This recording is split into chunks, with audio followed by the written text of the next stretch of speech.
Okay, here's 4RXLA. It says USC and UCLA are in for some lean years in the Big 10. Their style of football is too soft for the more physical Big 10. Oregon should be the quickest to adapt to the Big 10. Well, the reality is if you can recruit firepower, and there's no doubt Oregon and Southern Cal have, I don't think UCLA has. If you can recruit firepower, firepower is an offset for the physicality. Yeah, they're big and they're brute in the Big 10. But if you got quarterbacks and you got receivers who put on the show like they did at the Holiday Bowl last night, Yeah. I think Southern Cal's got a chance to really be competitive. But I wonder about the emotional linkage. You know, yeah, you're going to have home games in the Big 10 at the LA Coliseum or at the Rose Bowl. I just don't think it carries the pizzazz and the zest and the fury that you got when you're playing guys up and down the West Coast in the conference that you've had this rivalry with since 1915. Oh, the fans are going to show up because, Ohio State fan, Michigan fan are going to go roll into the Rose Bowl in the Coliseum. That include Rutger fan, Maryland fan. Southern California is a melting pot of people from all over the nation. I think it's going to work out great for them because they're going to have higher profile recruits. They're leaving the Pac-2, which is dissolving. It's going to be weird travel, but from a football perspective, I expect SC, UCLA, Oregon, Washington, I think they're all going to be competitive. So let's see where this goes. But for now, the Pac-12, they had a good showing at the Holiday Bowl. So SC's got to feel good about that. If they have a quarterback throwing 6 touchdowns against Ohio State, that'd be something. I just don't get the sense it's going to be the same emotional attachment when you're going back there to play in the Big 10 conference. Next question. Okay, let's go to Angel. He says, Broncos must really hate Russell Wilson so much that they benched him, even though Denver is still in the wild card race and facing the red-hot Vegas Raiders. I'll tell you, it's a strange scenario. I agree with the Angel. This makes no sense at all when you're fighting for your playoff life. And I pose the question, there are probably some pro-Russell Wilson guys in that room. Does Sean Payton run the risk of losing his locker room with 2 weeks to go? But the bigger question, they traded for a quarterback that looked like he was on his last wheels, and he's had a really great career. Russell Wilson's been a gentleman. I think he's been a leader. I think he's had some amazingly statistically successful seasons. They traded for a guy from Seattle that was on his last legs, and they gave him this contract extension. I think the next guy's going to leave Denver is going to be the general manager who did all this in George Payton. But Sean Payton has now put himself in a bad situation. He's got to go find a quarterback. I don't know where he's going to find a quarterback in the middle of the draft unless he's going to be able to lure some veteran free agent in here in the front door. That'd be intriguing to see where Russell Wilson winds up. Russell Wilson, Las Vegas? I mean, they need a quarterback. They're moving Garoppolo out. Mm-hmm. But again, what kind of Russell Wilson you're getting? Yeah, you're not sure. I mean, because, when he started up, he kind of came out of nowhere. Remember, he was like he was in North Carolina State, then he went to Wisconsin, and he did really, really well. But everybody said, well, he's a little bit undersized. You have a specialized offense to make it work. But it worked. And he put up some phenomenal numbers as a leader. Yeah, he studied the playbook. He was determined, and he made a difference. And remember that Super Bowl against the Patriots, and they had the ball on the goal line, and he threw that pass, and it was intercepted. You're like, what are you doing? Why aren't you running the ball? Ever since then, Russell Wilson's been on the decline. I just think it was a bonehead mistake by the Broncos to trade that much value and then offer him this insane contract. So now they're, kind of stuck with it. They got to sleep in that bed.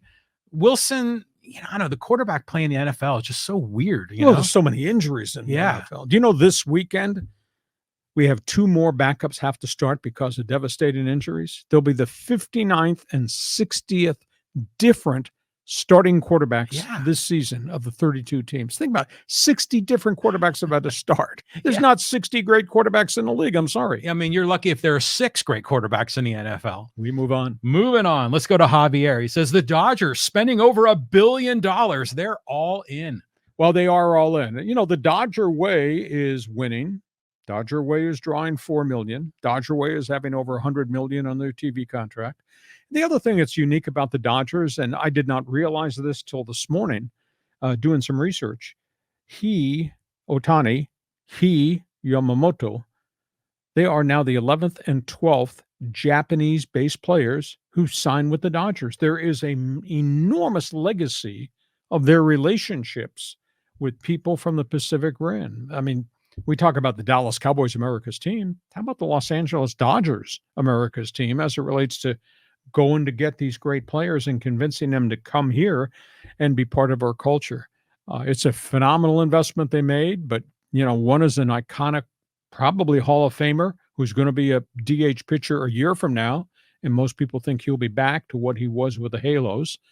And the other is a 25-year-old superstar. I mean, what he accomplished in Japan, dominating, as different as pitching in Japan is, what he accomplished there is a trendsetter, bringing all those skills here. And now the challenge, will he be the same pitcher in America? But Yu Darvish was, Daisuke Matsuzaka from the Red Sox was, Hideo Nomo, Kenta Maeda, Hyunjin Ryu before he got hurt. So I think it's exciting. It's going to be interesting. Padres open against the Dodgers in South Korea. Yeah, that's going to be cool. The whole world is going to stop to watch that game, whether it's at 8 o'clock in the evening or 3 o'clock in the morning. That will be fun. Well, the Dodger way is also choking in the playoffs with Dave Roberts making terrible pitching change moves. So it is cool. They had a lot of Asian players that have played for LA. The Padres, we were like a year or two ago, I think they had like 8 different guys from different nations on their roster. It's cool seeing that United Nations angle. But I still think that Yamamoto contract was way the hell too long. 12 years. And he should be good in Major League Baseball, but it's still a huge risk.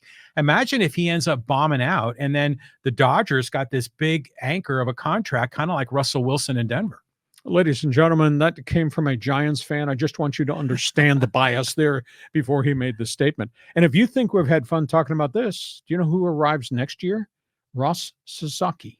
He's the 22-year-old sensation who's bypassing Japanese baseball, and he's going to come here and be a free agent. Now, he'll play at a lower level. He'll take an Ohtani contract because he's not eligible for full free agency, and there won't be any posting fee, but he'll be restricted in earnings his first 5 years in Major League Baseball. But Sasaki is going to be here next year, so we'll be arguing about that. Yeah, bring it all on. I love seeing it. We can have an actual World Series. Okay, bring on more questions here. All right, here's some more Dodger comments. This is from Michael. He says, "Hi, Lee and John.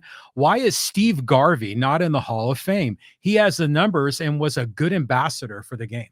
Rock solid numbers, no doubt about it. But are they superstar numbers? And it spins back to the question, should the Hall of Fame be for greatness or just good players? And that's a tough thing. It's been so long that probably Garvey's not going to get in, but you can't take away what he did. He was rock solid, consistent for a long time. And obviously he was part of one of the most unique setups in Major League Baseball. All 4 of those infielders, Say and Garvey and Russell and Sachs. I mean, that was a pretty unique collection of guys to play together. But Hall of Famer, marginal. Very good career though, and so I don't view his career as a negative. Yeah, I mean, well, first of all, I think it was Lopes, wasn't it? Yeah, not Sachs. It was Lopes. But at any rate, Garvey is, well, they let in Don Sutton, okay, and he's like a good but not great. Scott Rowland, kind of similar, right? Rock solid. They're rock solid all-stars, but are they Hall of Famers? But the Garv is running for Senate in California. He's going to try to win it as a Republican, which is that's a tough assignment in blue California. But he was going to run for politics about 20, 30 years ago, and he had some scandals. But now he's back. So I think that's where we got to pay attention to the Garv, is on the political stage. Okay, we carry on. We got more questions on Fans Forum. Let's go to Greg here. And he says, how significant is the USC holiday win over Louisville, even though they were a ranked team at 15? Great show, by the way. Yes, you are correct. It is a great show. I think great job done by Link Riley. For him to reinvent that offense with so many players having stepped away, that's a phenomenal accomplishment. And they beat up a Louisville team at one point was 10-1. Louisville kind of cooled off at the end. But I think it's a starting back point. So now we wait to see what's left in the transfer portal, how many come to join Link Riley. But boy, to get that game experience and to have Moss do what Miller Moss did, first game out of the chute, student of the game, obviously big arm, smart kid, emotional leader. So that was a huge thrust forward when all we had dealt with at Southern Cal was adversity from the middle of the season on. defensive coordinator gets fired, assistant coaches get fired, team can't play defense. They played really hard under Danton Lynn in his debut game as coordinator. And what Miller Moss did was, wow. And you remember at the beginning of the year, SC was potential national number one, right? Yep. I mean, they were top 5, and the defense went to hell. But as long as Miller Moss will throw 6 TDs, it doesn't matter what the defense does. Okay, moving on. This is from Ice Smash. He says Strasburg has stolen most of the money he has made. Well, Steven had significant injuries as a young pitcher, reconstructive elbow surgery, came back, got to the World Series, and was a dominant pitcher. And then signed the extension after Washington went to the World Series, and then he just broke down. So I wouldn't say he's stolen it.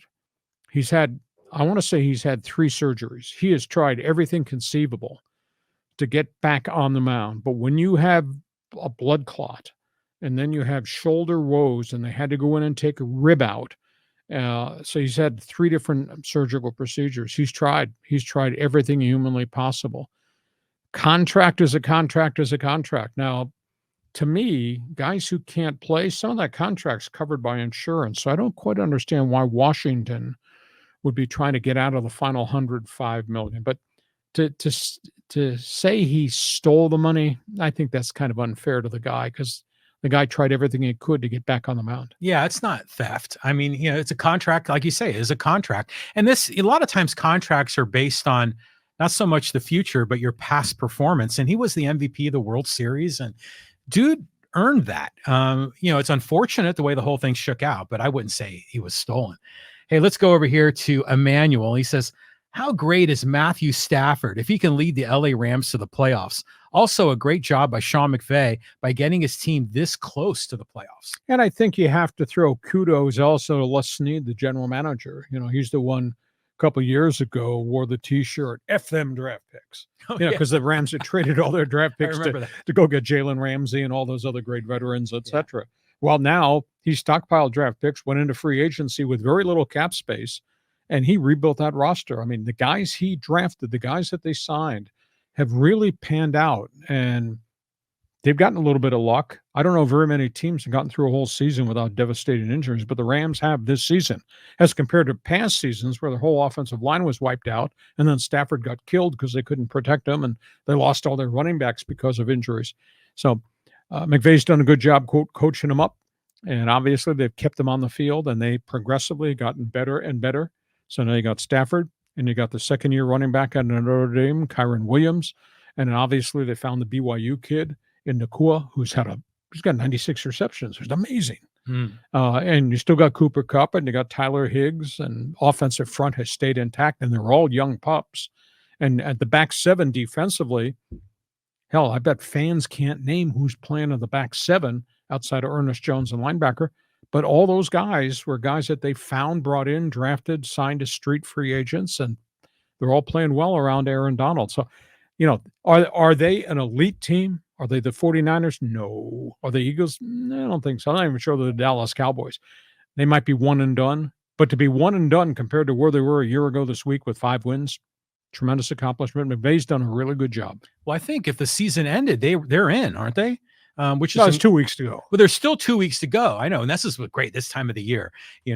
Every game is like a playoff game. And if this team wins and that team loses and this team gets in, so it's going to be a great time. So yeah, go Rams. Let's go here to Manny. He says, when will the MLB Hot Stove League pick up? Every team waited for Ohtani and Yamamoto to sign, but so far there are a lot of remaining free agents. Well, there's not a lot of marquee free agents. You got Blake Snell that's still out there, and you got Josh Hader who's unsigned asking for the moon, and you got Jared Montgomery of Texas. Those are really the 3 last star guys coming off super seasons that are on the market. There's an awful lot of mid-level free agents, and those guys will get signed, and the longer this goes, the price tag will come down on some of those guys. But it's going to be interesting to see what happens with Snell, because we hear the Angels have met with him. The Angels have done virtually nothing except sign 1-year rentals who aren't going to make him a better team. The wild one we hear is that the Red Sox are now in on the bidding. I don't know what's happened to the Giants and their interest, unless the Giants have just backed away from Blake Snell because They don't want to give in to Scott Boras's demands. Jared Montgomery might wind up going back to Texas, which would not be bad for him. Price tag on him is going to be significant. Matt Chapman is still available in Toronto. There are some veteran relief pitchers that are still out there, aside from Hader. Hader's asking $20 million plus per year, and that's why he's not been signed. And it'll be fun to see over the next couple of weeks. But now the prices on most of what's left out there, and you can still get guys who help your team. But I'll be intrigued to see where Snell winds up, and then obviously where Hader winds up. Would you pay Hader over $20 million a year if he refuses to come in for a 4-out save? Well, I'll tell you, that's worked against him. That thing is out there attached to his name. Yeah. Is I'm not pitching 4 outs. I'm not going to pitch back-to-back days, et cetera, et cetera. Yeah. So his price tag is probably 15 to 20, but I wouldn't go above that. And again, with the potentiality of pitchers breaking down, I don't know that I'd go 5 years for a pitcher. And Dodgers just went 10 years for Yamamoto, which kind of shocked me, although that's got opt-outs in it too. Mm-hmm. But Snell, the statistics Blake Snell put up at Petco Park last year were phenomenal. But I can't get away from the ideology that he had the Tampa Bay Cy Young season, the San Diego Cy Young season, and in between those two awards, you couldn't trust him. His seasons were so erratic. He was so Jekyll and Hyde. But he did have those 2 winning seasons. I just going to be fascinated to see who's going to give him term, number of years, and who's going to give him volume of dollars. Yeah, it's a risky move. I mean, given that track record. But I was just reading about how yesterday was the anniversary of the trade the Padres made with the Rays to get him. And we gave up, the Padres gave up Patino, who bombed out. Who's the other guys? Francisco Mejia, who flamed out. Cole Wilcox, who had arm surgery. And then the other guy is Blake Hunt, who's not even in the Rays organization anymore. Preller made a hell of a deal there. Yep. And still people crap on Preller all the time. My guess is Preller is plotting right now. There's something going on, but yeah, I do believe that there's an economic component now to the inability of the Padres to make deals. Mm-hmm. Padres are talking to 2 Japanese pitchers. By the time we rejoin you on Tuesday after the New Year's holiday, maybe the Padres get another Japanese pitcher, because they are talking again to Imanaga, the veteran left-handed starter, and he's supposed to be here right after January 1st to start visits to teams stateside. But there's a whole bunch of teams that are in on him. So I think the Padres might have one more pitcher coming from abroad, but their inactivity here leads me to believe that this economic component where the budget and the payroll is getting stretched down, closed in, refined to a lower amount. I think that's real, and I think that's why Preller hasn't been as active. Did you see Eric Grupner's comments about how we're pulling the payroll back, but if you were in a coma for the last 5 years and you woke up, you'd be really happy with this payroll. Well, you'd be happy with 180 to 200 million, but the problem is the bulk of that 180 million is already spoken for, and all these long-term contracts that you can't trade. Let's be realistic here. Yeah, 180 sounds good, but you realize that 4 or 5 players take up a large amount of the 180, and there's nothing left in the farm system because you traded so much away, and the next wave is not going to be here for a couple of years. So, I mean, Grupner's sales pitching one thing, but there's a little bit of reality on the other side. Want to hit the ball back through the box in him that you got to consider. Yeah, exactly. Okay, let's move on. A couple more. Brett says the Chargers need to move to Petco. Well, it's only 35,000 max. It could sit there at Petco. The Chargers aren't moving anywhere because the ownership's not going to sell the team. And good luck to LA, supporting somebody that is not real relevant. And our heart aches. I can't go anywhere without people stopping me and saying, "Oh, the Chargers, we miss them so badly." And there's a hole in our heart. And it's damaged the psyche of San Diego sports fans, despite what the Padres have done, what Aztec basketball has done, and what Aztec football might be under the new coach, Sean Lewis. Our community just never recovered from the screw job they got when Spanos turned his back on 55 years of loyalty. The San Diego sports curse, man. It just keeps coming. But imagine if, just for fun, the Chargers did play at Petco. I mean, we'd have, a football game like on the infield dirt, like they used to have at the multi-purpose stadiums. But it's fun that they had the Holiday Bowl there. But yeah, there's no way they could have an NFL team. No. And one of the sad parts, as cool as Snapdragon Stadium is, and the fact that San Diego State convinced the voters that we should take over the whole property, back in the day, Soccer City, which proposed they were going to build a stadium and turn it over to San Diego State, but a piece of that property was to be reserved for somebody if somebody wanted to come in and build an NFL stadium. You have Jeff Bezos' phone number. They were going to build that piece of property was still there. But when San Diego State won the ballot proposal, they got all the property. Soccer City's thing came off the board. They would have provided access to 15 acres of land for an NFL stadium, whomever wanted to develop it, and if they could get a team. But that's gone by the board now. It's not coming back. I mean, here's a social media comment here from Chachucha, and it says the Spanoses started off selling bologna sandwiches to day laborers, minimal nutrition on the cheap. 70 years later, they're stuck to that same business model, bologna rhetoric for loyal, success-starved fans that provides just enough hope, minimal cost, minimal output. Well, they've spent up to the cap. They've spent their cap money. Now they're capped out. They're in a world of hurt next year. There's the numbers that I've researched say they're anywhere from 60 million to maybe 80 million above the cap, which means the roster they had this year is not going to be the roster they're going to have next year. They're going to have to be some significant roster deletions of big money guys. And I don't know whether that's Joey Bosa or whether that is Mike Williams. There's a couple of big payday guys that are probably going to leave, and they're going to have to restructure down some of the other volume contracts. But, I like Tom Telesco. I thought he did a good job stockpiling young players, but they just can't keep him on the field, can't keep him healthy. I like Justin Herbert because I think he's a gamer, but, he's played hurt now. He's had 3 major injuries in a year and a half. They just have not been a complete football franchise. So, I separate the ill will and the emotion directed towards the first family of football, the Spanoses, but I still have great respect for the players and some of the coaches and the guys that were there as a general manager. But they got a huge challenge on their hands because it's not going to be the same team next year. I'll guarantee you that. If you are Bill Belichick or Jim Harbaugh or some hot coordinator, is the Charger job an attractive job? Do you have a quarterback? Yes. You just answered your question. Okay. All right. Now, I think the sidebar question is, will management give the new coach coming in the front door player personnel decision-making authority? And Belichick wants that, shouldn't get it because he failed as a general manager in New England. And Harbaugh would probably demand it. You just have to negotiate that way through if Harbaugh is indeed the guy. But there's so many good coaches out there who are assistants that probably going to get a look-see too. Yeah, right on. Well, let's got an NBA question here. Clippers, Lakers. This is from Joel. He says, the Clippers are a strong team, but every time the playoffs start, they become a hospital and most of their stars get injured. If they manage with that, they could be in the finals. They're good, but now Kawhi's hurt.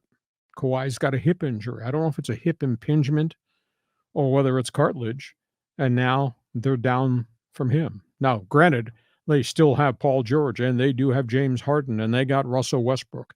They're going to get their backup center, Mason Plumlee, back within a couple of weeks with what appeared to be a very badly sprained knee. So I think they've got a lot of components there, but you got to have your stars available. And now Kawhi, after a phenomenal month-long start, he's dinged, and we don't know the depths of the hip injury. So that's an issue. And then the flip side of that is the team on the other side of the hallway, the Lakers.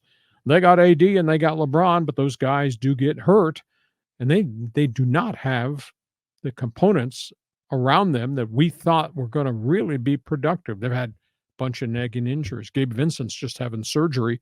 He's a Miami guard that they got that thought was going to be a firepower guy right off the bench, and he's hardly played at all. And now he's gone 6 to 8 weeks with surgery for either scar tissue or a bone bruise. So Lakers support staff has not been very good. I would love to see the Clippers have success. Finally, and I was just reading an article recently about Steve Ballmer. He's making $1 billion a year in passive income from his dividends from Microsoft. Holy crap. Oh, well, the guy's building the arena. Yeah. He is writing that check. Yeah, no doubt. So that's unbelievable. Fascinating guy. Hey, listen, we hope you have enjoyed our Thursday weekly podcast.